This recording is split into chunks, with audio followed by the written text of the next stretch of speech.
Alors oui, effectivement, notre groupe va présenter un candidat, puisque dès l'instant où nous avons 6 élus au Congrès, nous avons le droit d'avoir un membre du gouvernement. Et je ne serai pas candidate, nous allons présenter un candidat qui marquera notre volonté de renouvellement de la classe politique. Ce sera un nouveau visage pour les Calédoniens. Quelqu'un du groupe même ou quelqu'un extérieur? Vous verrez bien, mais quelqu'un d'extérieur. Alors, les observateurs avancent le schéma du 5-5-1 au Congrès, donc 5 élus de la plateforme, des indépendantistes et 1 de votre groupe. Votre voix sera donc très courtisée. Est-ce que les tractations vont dans ce sens en ce moment ou pas? Alors il n'y a aucune tractation, puisque vous le savez, nous avons fait à plusieurs reprises des appels à la plateforme, notamment puisque vous parlez de 5-5-1, effectivement il y a 5 indépendantistes, 5 membres de la plateforme et notre représentant au gouvernement. Et donc nous avons fait un appel à l'union sacrée, parce que pour nous les législatives sont terminées, on ne doit plus être dans le règlement de compte, c'est terminé, on est à 15 mois du référendum et on souhaite que les uns et les autres soient constructifs. Donc on a fait cet appel à l'union qui n'a malheureusement pas eu de retour, puisqu'on n'a eu aucune réponse des membres de la plateforme. Donc aujourd'hui, pas de tractation, pas de discussion. Donc vous avez l'impression qu'on est toujours dans des guerres de tranchées? Oui, c'est regrettable, parce que je crois que vraiment, encore une fois, à 15 mois du référendum, aujourd'hui, on ne doit plus être dans des guerres d'ego. Nous, on a fait le constat du résultat des législatives, on passe à autre chose. Aujourd'hui, les loyalistes devraient faire bloc pour préparer ensemble le référendum. On se rend compte avec un certain nombre d'actions, ça a été le cas à la province sud avec la purge dont on a fait l'objet. C'est dommage, on est dans le règlement de compte. Je répète, je réitère ce soir l'appel que j'ai encore lancé à Philippe Michel cet après-midi pour pouvoir le rencontrer, pour pouvoir construire ensemble quelque chose qui permette de l'apaisement, de retour de la confiance, et notamment au gouvernement. Qu'est-ce qu'il vous a dit cet après-midi? Aucune réponse. Vous savez, je crois qu'on l'a dit là dans de ce compte administratif, la situation économique est inquiétante. Les Calédoniens subissent très fortement l'insécurité. Malheureusement, le président du gouvernement actuel, Philippe Germain, a mené la politique économique qui nous a menés aujourd'hui à l'échec. Donc nous, ce qu'on souhaite, c'est qu'on arrive à trouver une solution, à trouver un président du gouvernement qui amène de l'apaisement et le retour de la confiance dans le monde économique et chez les Calédoniens. Donc on sait bien que ce sera très compliqué si vous ne donnez pas votre voix pour l'élection du président du gouvernement. C'est là que va se jouer.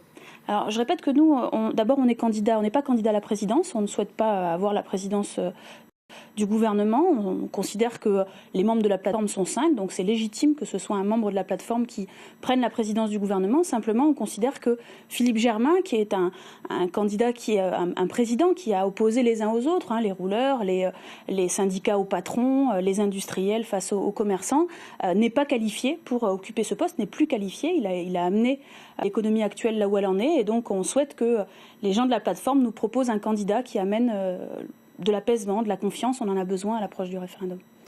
Donc, si on comprend bien ce soir, vous ne voteriez pas si c'est Philippe Germain qui est candidat de la plateforme?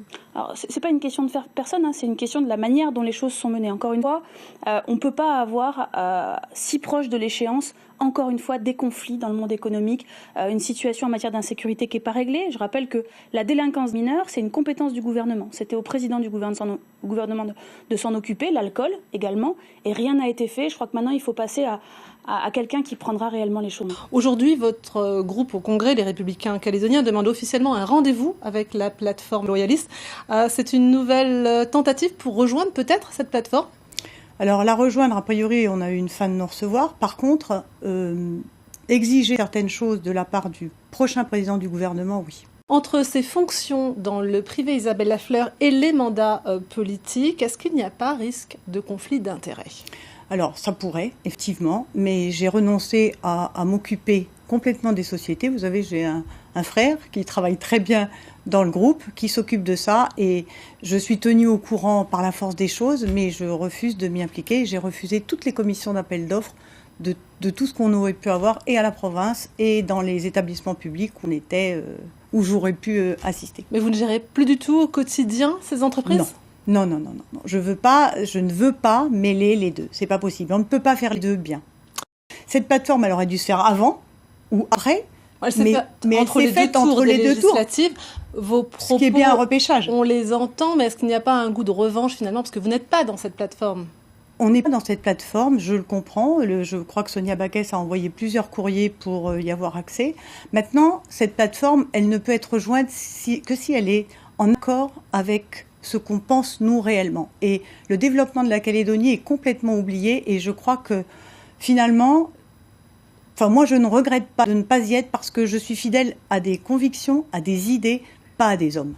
On est là pour construire la Nouvelle-Calédonie tous ensemble. Donc effectivement, si nous avons une participation et on a droit théoriquement à un membre du gouvernement, c'est pour construire, c'est pour continuer à développer la Nouvelle-Calédonie. C'est certainement pas pour la détruire et sûrement pas dans un esprit de revanche. Je pense que la situation est trop grave. Négociation ou pas sur un portefeuille? Ah ça, je ne peux pas vous dire. Honnêtement, je ne vais pas vous dire ça, j'en sais rien. On ne peut pas avoir une multitude de partis. Je crois que si le RPCR a été très fort et a réussi à signer les accords de Matignon et de Nouméa, c'est parce qu'il avait cette situation et que on peut, quand on est réunis, arriver à quelque chose. Donc pour moi, c'est un épiphénomène et tous ces petits partis ne servent à rien, à mon sens. Ça veut dire que vous... J'ai pas d'état d'âme. Si je suis plus un jour présidente de quelque chose, c'est pas mon but. Je fais de la politique pour Mais vous continuer. pourriez éteindre ce parti, entre guillemets? Mais bien sûr, j'ai pas d'état d'âme. Il faudrait d'abord que je parle à mes adhérents et à mes militants, évidemment, qu'ils l'acceptent. S'ils ne l'acceptent pas, je ne le ferai pas. Mais s'ils acceptent de se fondre dans un seul parti qui puisse défendre des convictions et défendre le développement de la Calédonie, je n'ai pas d'état d'âme là-dessus. C'est l'avenir de la Calédonie qui compte, c'est pas le reste.